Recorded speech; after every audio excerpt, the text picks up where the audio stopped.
Reciban todos un cordial saludo. El tema del que les vamos a hablar el día de hoy es de memoria. Los integrantes del grupo son Joan Felipe González, Indira Calderón, José Daniel Ramírez y quien les habla, Ana María Plazas. Contenidos. En este punto tenemos los temas que vamos a abarcar a lo largo de la presentación.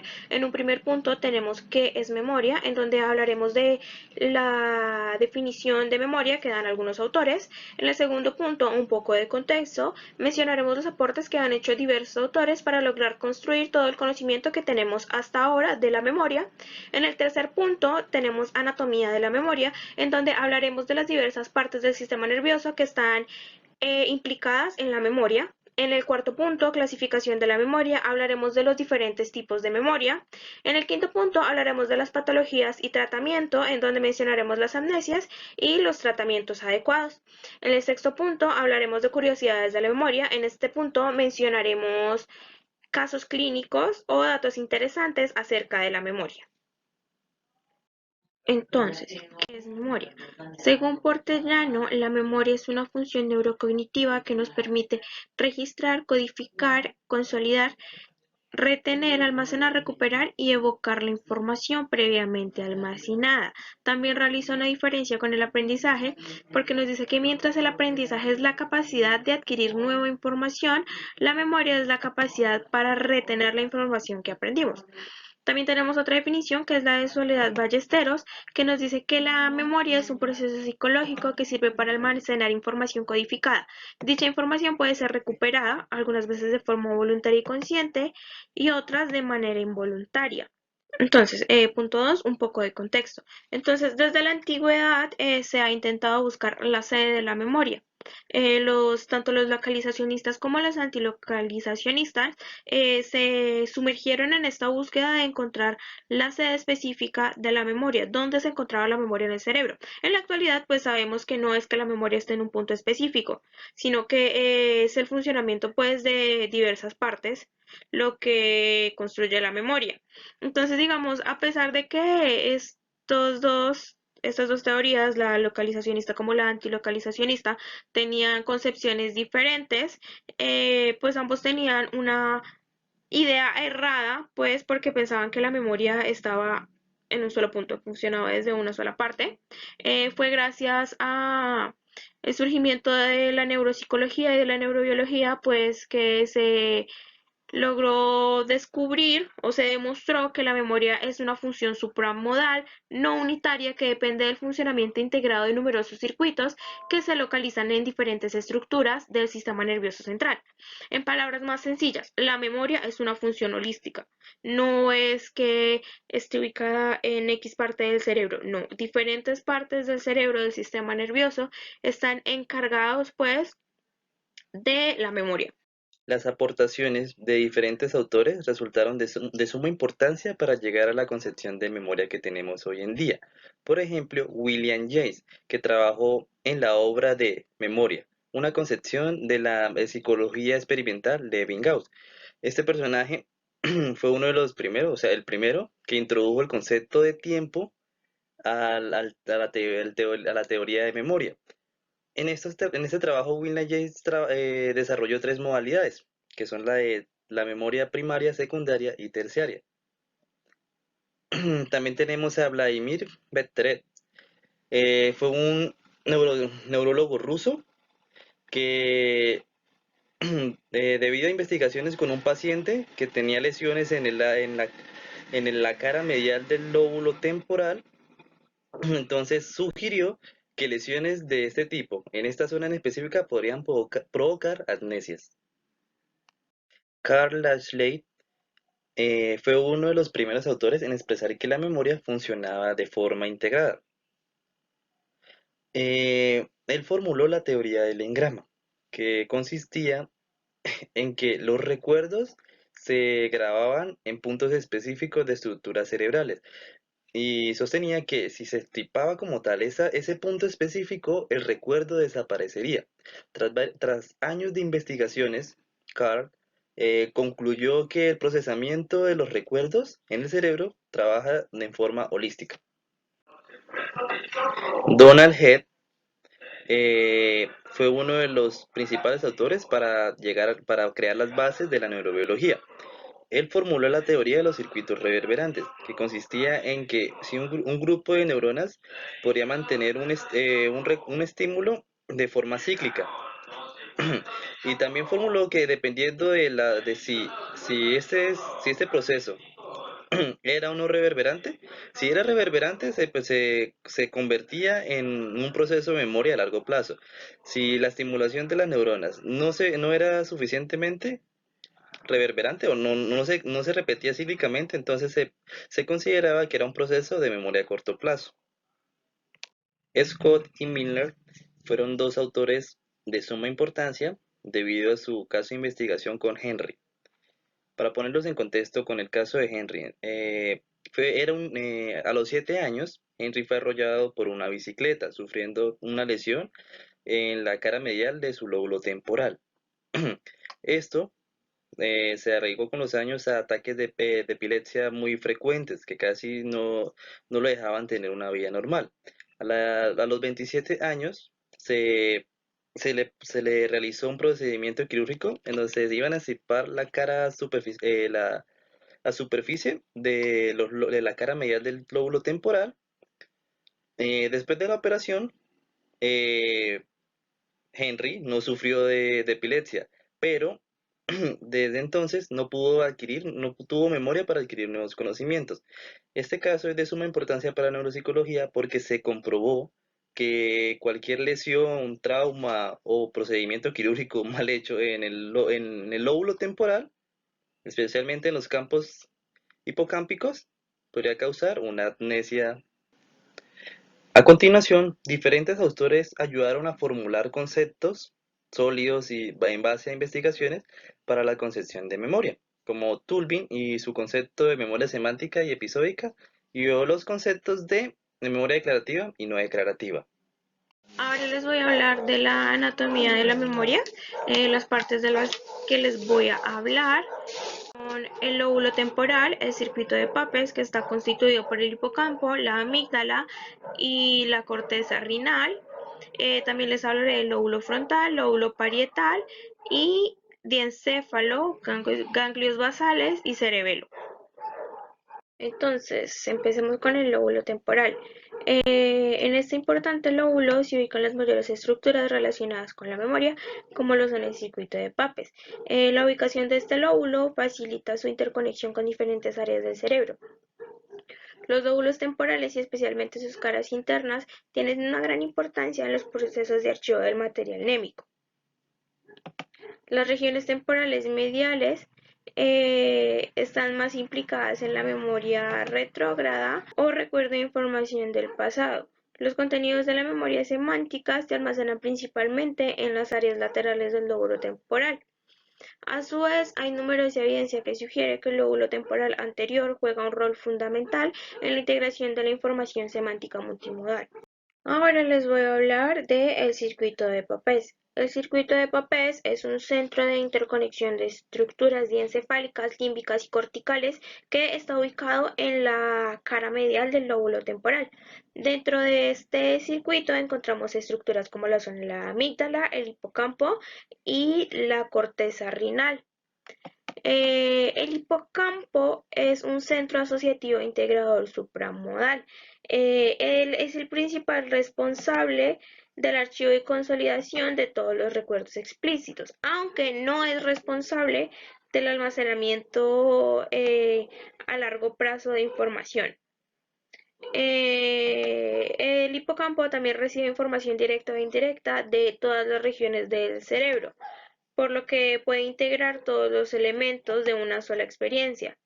Entonces ahora el hipocampo derecho se especializa en la codificación de material no verbal, como lo son caras, planos o la ubicación espacial, y por el otro lado, pues el izquierdo codifica el material verbal. Ahora, la amígdala. La amígdala tiene un papel muy importante en la valoración del significado de las emociones, o sea, de la experiencia emocional. Las lesiones en la amígdala impiden o dificultan el aprendizaje condicionado de respuestas de contenido emocional. Un ejemplo de esto es cuando a las ratas se les extirpa la amígdala, pues no responden con miedo ante ciertos estímulos que sí deberían causarle miedo. Y por último tenemos la corteza renal. Esta corteza se encuentra situada también en la cara interna del lóbulo temporal y está conformada por la corteza entorrina y la corteza perirrenal. Esta corteza interviene en la formación de recuerdos explícitos a largo plazo. También esta corteza facilita el reconocimiento o facilita los procesos de reconocimiento. Entonces, lóbulo frontal y lóbulo parietal. Entonces, el lóbulo frontal es el responsable de diversos tipos de memoria, en este caso la memoria de trabajo, la contextual, la memoria temporal y la prospectiva. También es responsable de lo que se conoce como metamemoria. ¿Qué es la metamemoria? La metamemoria es esa sensación de saber o la capacidad de ser conscientes de si conocemos o desconocemos cierta información. En este lóbulo pues existe disociación hemisférica. ¿Qué es la disociación hemisférica? La disociación hemisférica es cuando la parte izquierda del lóbulo se encarga de X o Y cosa y la parte derecha de otra. Entonces, en este caso, el lóbulo frontal izquierdo está muy implicado en la recuperación de recuerdos semánticos, mientras que el lóbulo frontal derecho está más relacionado con la memoria episódica. Una lesión en el lóbulo frontal no afecta la capacidad de retención o los recuerdos, sino que produce una incapacidad para manejar esos recuerdos de forma adecuada. Entonces, ahora el lóbulo parietal. El lóbulo parietal está muy implicado en la memoria a corto plazo. Al igual que en el lóbulo frontal, también existe disociación hemisférica. El hemisferio izquierdo pues es responsable de la memoria verbal a corto plazo. Por el contrario, el derecho es el responsable de la memoria no verbal a corto plazo. Una lesión en el lóbulo parietal puede producir una deficiencia en la memoria inmediata, es decir, en la retención de dígitos o en el recuerdo inmediato de imágenes. Esto no implica nada y no afecta la memoria a largo plazo.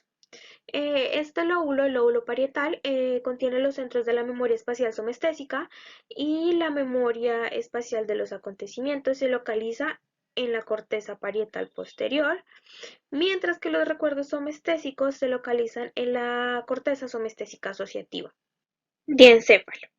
Algunas estructuras diencefálicas, tales como los tractos mamilotalámicos, los cuerpos mamilares o los núcleos dorsolaterales del tálamo, forman parte del circuito de Papez junto con otras estructuras situadas en la zona interna del lóbulo temporal. Debido a esto, ambas áreas, tanto las temporales como las diencefálicas, regulan el mismo tipo de procesamiento de la memoria. Ambas participan en la codificación y consolidación de la información, siendo responsables de la secuencia temporal de los recuerdos. Ganglios basales. Los ganglios basales son responsables del almacenamiento de recuerdos de las relaciones sistemáticas entre estímulo y respuesta. Los ganglios basales asumen un importante papel en el aprendizaje de hábitos motores y en el recuerdo de tareas que se han adquirido mediante múltiples ensayos.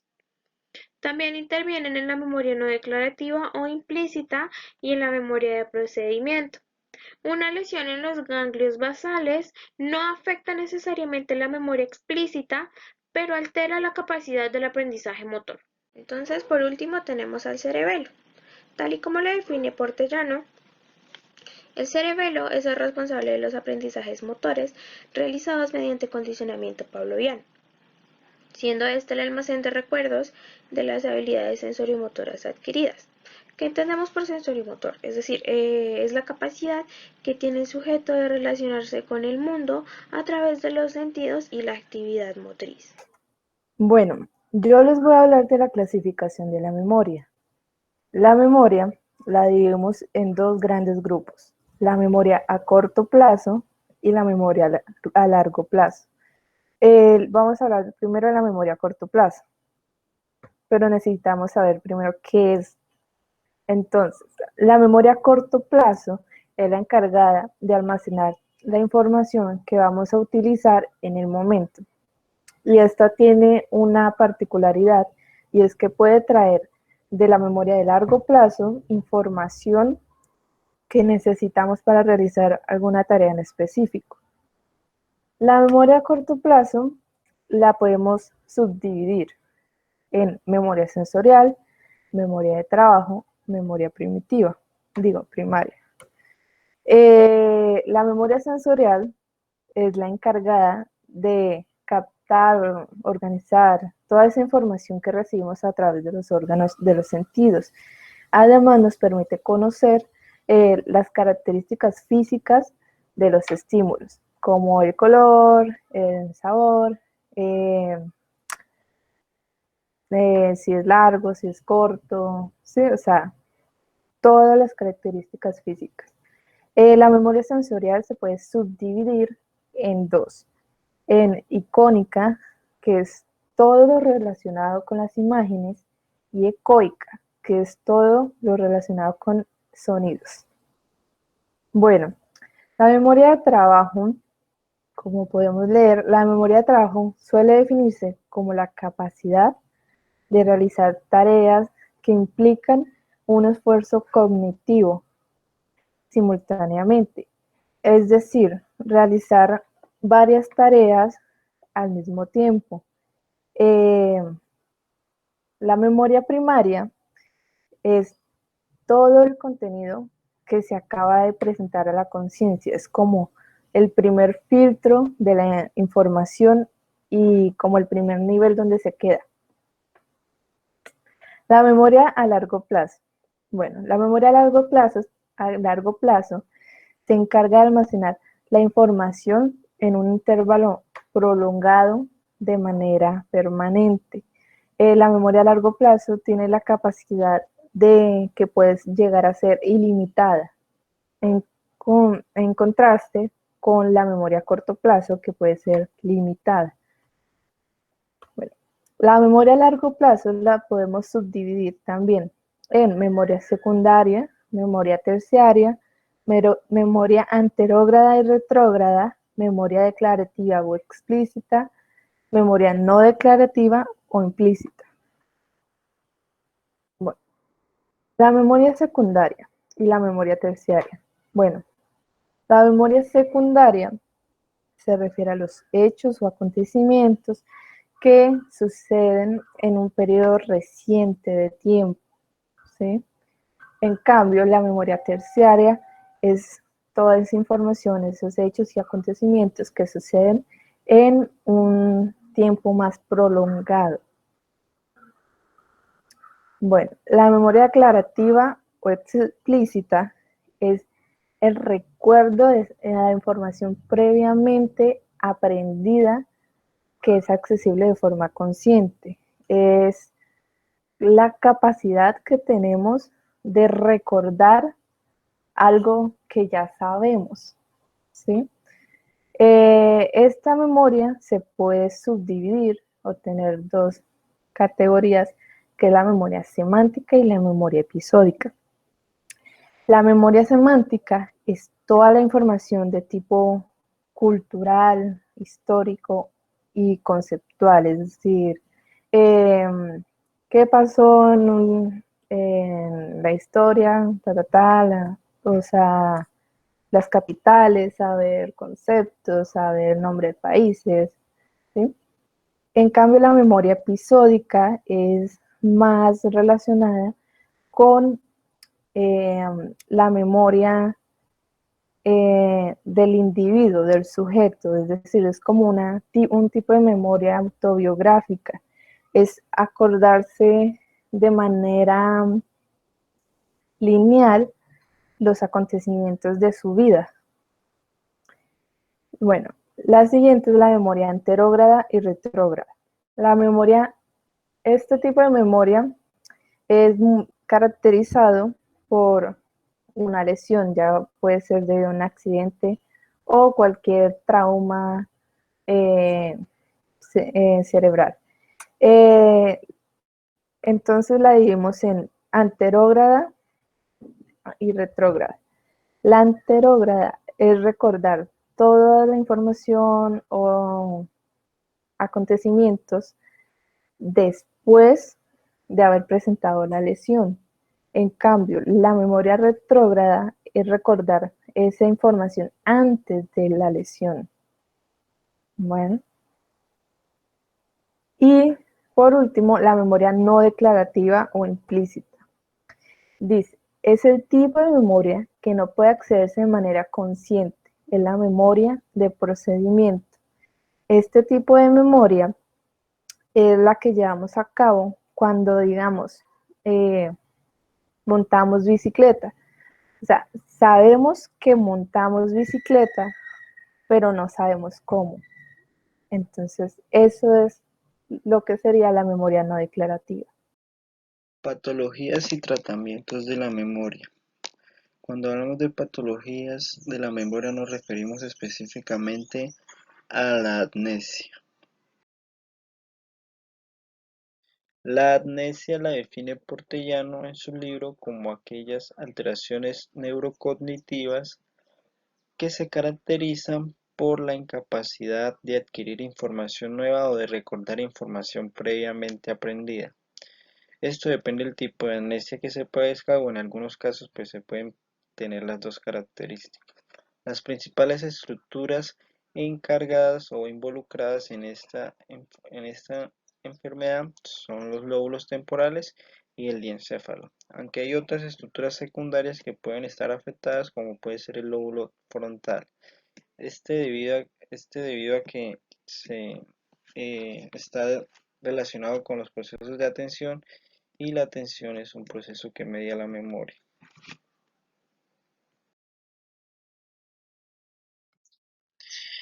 Clasificación de las amnesias.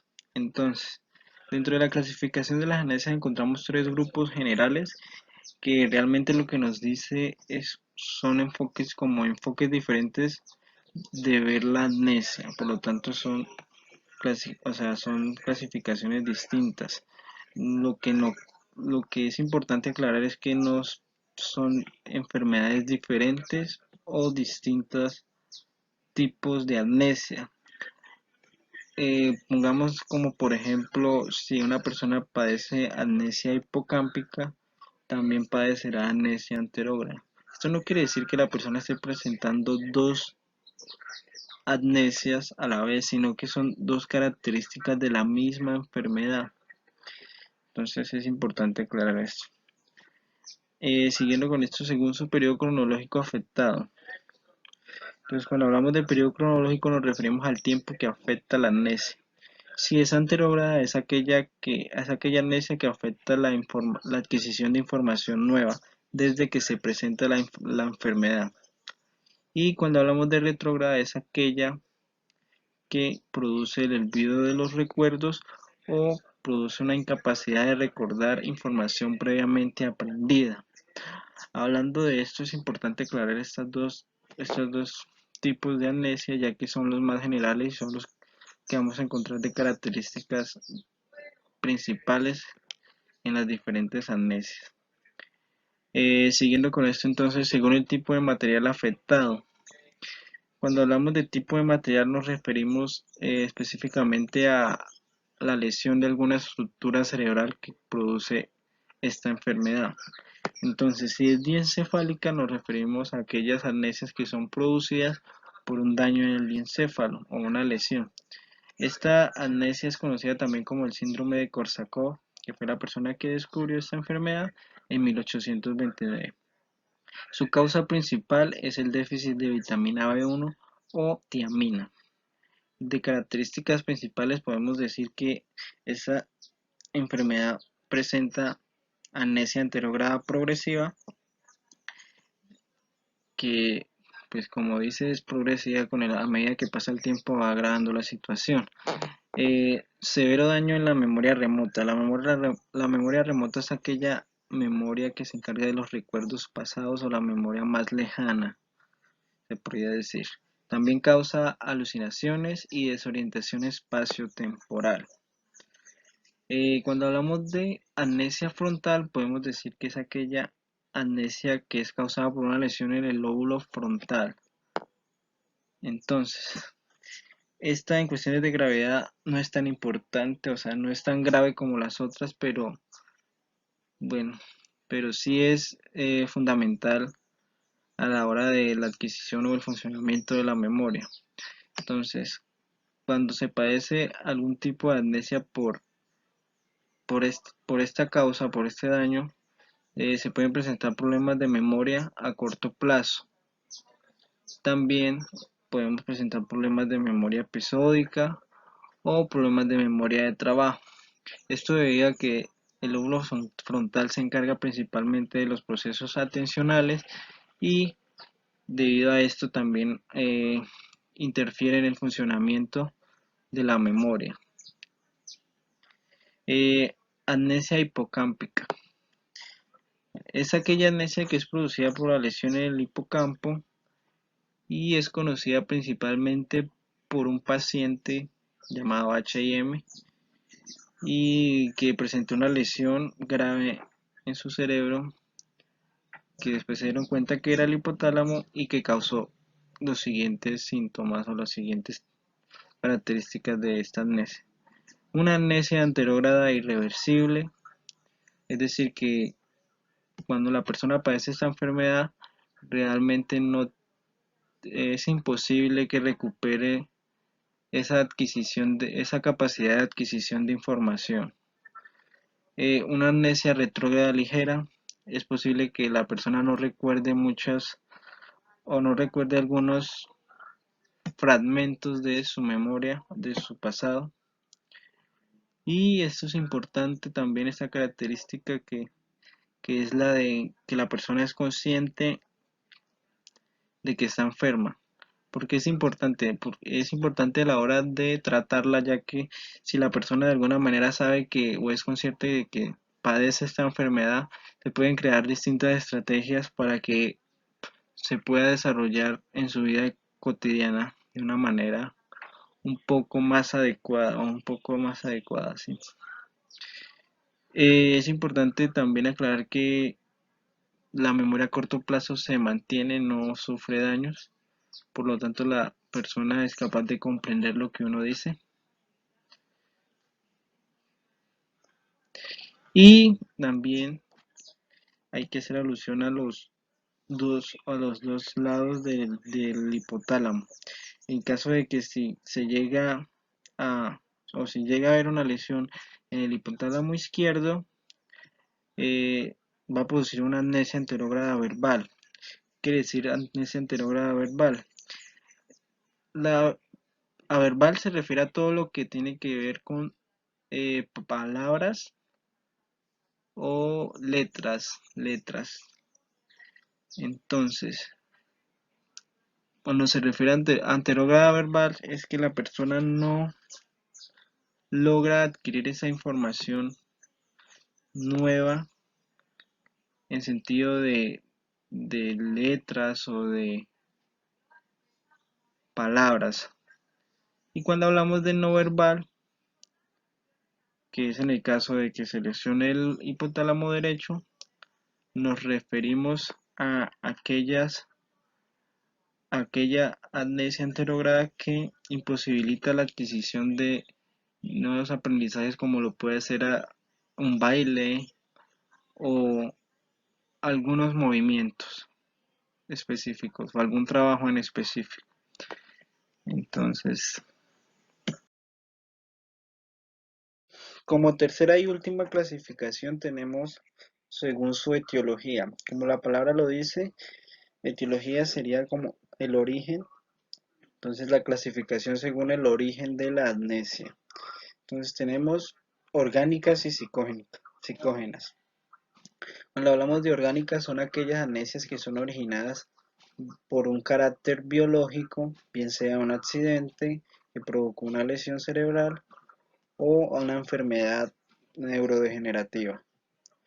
Entonces, cuando hablamos de psicógenas son aquellas amnesias provocadas por un trauma psicológico. Como vemos en la imagen, el niño de alguna manera puede quedar traumado por algún evento que experimentó en su infancia. Entonces puede causar una amnesia de este tipo. Esa sería una amnesia de tipo psicógeno. Amnesias orgánicas. Dentro de las amnesias orgánicas encontramos dos tipos de amnesia, la amnesia global transitoria y la amnesia postraumática. La amnesia global transitoria se caracteriza por una pérdida prolongada de la memoria que va entre 1 hora a 24 horas. Esta fue descubierta inicialmente por Fisher y Pocher en 1958 y generalmente ocurre en personas mayores de 50 años. La causa de este tipo de amnesia puede ser un trauma craneoencefálico o alguna enfermedad de tipo cerebral. Eh, Como características principales de esta enfermedad tenemos que no tiene la persona no presenta pérdida de conciencia y presenta amnesias retrógradas y anterógradas leves, acompañadas de una desorientación espaciotemporal. Esta en comparación a las otras amnesias es un poco más leve y de una duración mucho menor, aunque puede estar mucho más frecuente que las otras. Cuando hablamos de amnesia postraumática, nos referimos a aquella amnesia después de algún trauma. Y como es una amnesia orgánica, no es un trauma psicológico, sino un trauma que ocurre a través de una lesión cerebral, ya bien sea por algún accidente, como está en la imagen, o algún otro hecho que desencadene la enfermedad. Bien, esta puede durar desde una semana hasta 4 semanas y presenta algunas características graves al inicio de la enfermedad, que con el tiempo van mejorando poco a poco. Es lo importante de resaltar de este tipo de amnesia.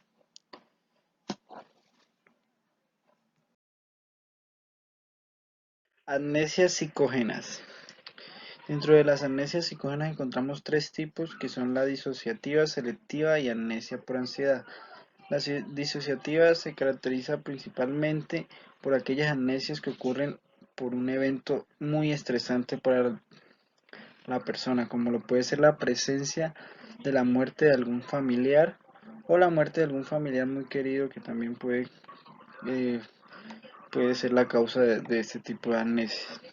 Tenemos la amnesia selectiva, que es aquel tipo de amnesia que elimina selectivamente algunos recuerdos o situaciones que no son favorables para la persona. Tal vez contengan una carga emocional muy grande que pueda causar algún tipo de trauma y esto hace una especie de mecanismo de defensa que elimina esos recuerdos. Eh, Amnesia por ansiedad. La amnesia por ansiedad es aquella amnesia que se da en los casos donde la ansiedad es demasiado extrema y no es controlada por la persona. Pongo el ejemplo de una persona que está presentando un examen que es muy común que pase, ya que la persona al no controlar esa ansiedad puede quedar en blanco y no recordar absolutamente nada de lo que había preparado para este.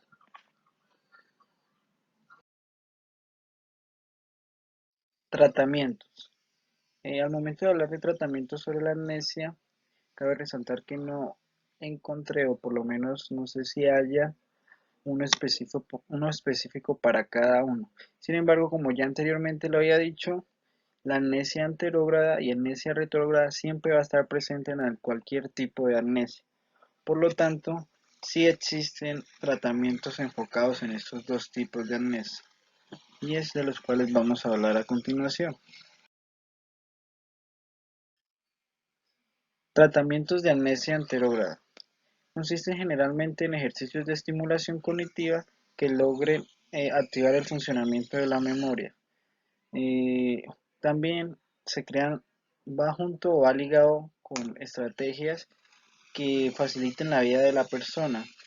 Eh, Al referirse a estrategias me refiero a distintas cosas que se pueden hacer para que la persona pueda desarrollar su vida cotidianamente, como por ejemplo podría ser el uso de agendas en los cuales se marcan las cosas que tendría que hacer la persona cada día. Tratamiento farmacológico. Dentro del tratamiento farmacológico encontramos medicamentos que van enfocados a aumentar los niveles de acetilcolina.